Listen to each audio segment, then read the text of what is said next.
Assalamualaikum warahmatullahi wabarakatuh. Selamat pagi. Hari ini saya akan memberikan modul praktikum yang ketiga, yaitu gerakan tubuh yang baik bagi seorang public speaker.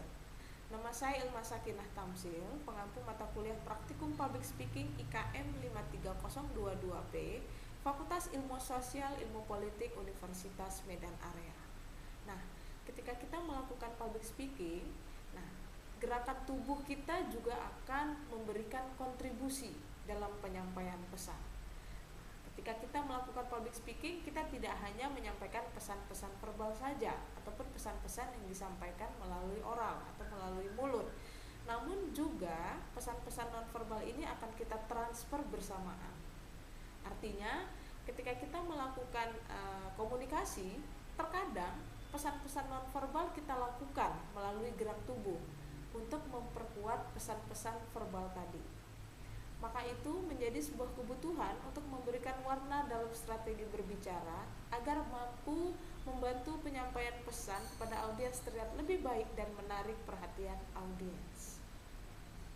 Nah, salah satu komunikasi nonverbal yang bisa kita latih dalam public speaking adalah body language, artinya bahasa tubuh. Seperti apa saja body language? Nah, dia bisa terkait dengan gerak fisik, bisa juga ekspresi wajah, bisa kontak mata, gerakan tangan, posisi berdiri, cara berjalan, dan sebagainya. Nah, ketika kita melakukan public speaking, kan kita tidak hanya ngomong saja. Nah, kadang-kadang kita melakukan gerakan tangan. Nah, artinya ini memberikan kesan ataupun untuk mempertegas pesan verbal kita. Nah, komunikasi nonverbal menjadi hal yang penting untuk mendukung keberhasilan public speaking berkomunikasi, misalnya ketika kita melakukan di podium ataupun di forum-forum terbuka.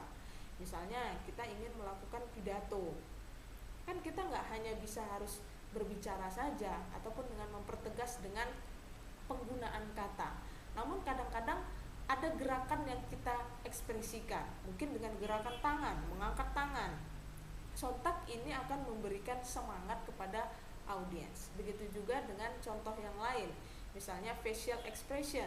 Artinya ketika kita melakukan public speaking, kemudian kita memberikan ekspresi wajah yang bersahabat dengan kita tersenyum, nah ini kan akan memberikan aura yang positif kepada audiens. Begitu juga contoh yang lain.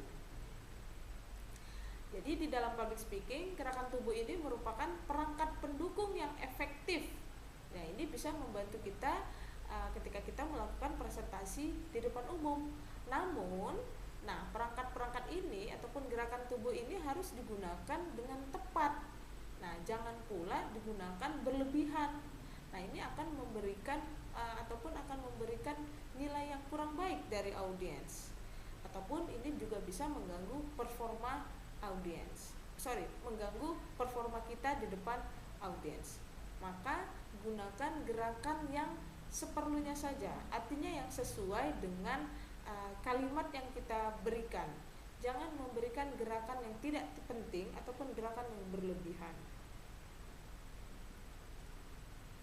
Nah, apa saja manfaat bahasa tubuh dalam public speaking? Menurut Charles Bonar Sirait 2007 mengatakan, gerakan tubuh membantu kita untuk menjelaskan atau mengklarifikasi arti.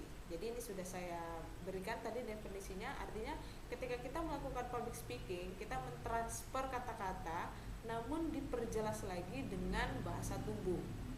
Kemudian ada facial expression, ini juga termasuk dalam bahasa tubuh yang perlu dikelola. Seseorang dapat menggunakan bahasa tubuhnya untuk mendukung penyampaian pesan agar lebih efektif. Jadi ketika kita melakukan public speaking dengan facial expression itu sebenarnya akan mewakili bagaimana kita di depan.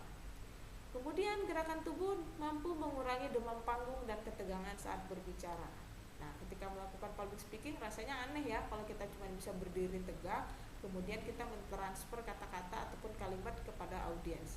Artinya dengan gerakan tubuh ini mampu mengurangi kita sedikit nervous, artinya kita akan lebih rileks dengan adanya gerakan tubuh.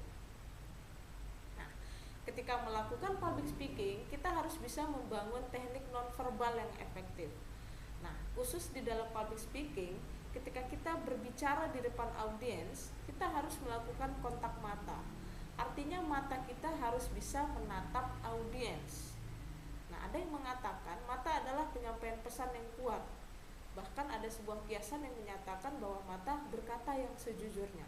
Artinya, ketika kita melakukan public speaking, mata kita fokus kepada audiens. Ini akan menggambarkan rasa peduli kita kepada audiens. Nah, rasa siap kita kepada audiens. Artinya kita care kepada audiens. Namun jika kita tidak berani menatap audiens, nah ini akan menggambarkan kita tidak siap ataupun kita tidak pede ketika kita berada di depan umum. Jadi pembawaan acara kita adalah ketika kita sedang berbicara dengan audiens, dari mata ini akan tergambar ketulusan, keramahan, ketenangan yang dapat kita ekspresikan melalui mata. Membangun teknik nonverbal yang kedua adalah dengan menggunakan empati. Nah, saat kita berbicara, audiens ini kan sebenarnya akan bercermin pada kita. Nah, jika kita memberikan aura yang positif, nah audiens akan membawa audiens menikmati atmosfer itu. Namun jika kita memberikan aura yang kurang baik atau mungkin kita gugup, nah audiens pasti akan merasakan hal yang sama. Jadi ketika membangun public speaking yang baik adalah kita bisa berempati pada audiens dengan cara memberikan respon yang tepat kepada audiens. Jadi misalnya kita ingin melakukan public speaking kepada korban kebakaran.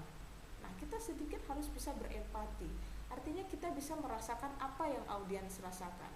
Tidak mungkin kita melakukan public speaking dengan nada yang ceria, nada yang senang, sementara audiens kita sedang mengalami musibah. Jadi bisa dilakukan dengan cara, artinya kita bisa merasakan apa yang audiens rasakan. Baik, itu saja yang bisa saya sampaikan modul singkat hari ini. Modul selanjutnya adalah membawakan acara formal. Terima kasih. Assalamualaikum warahmatullahi wabarakatuh.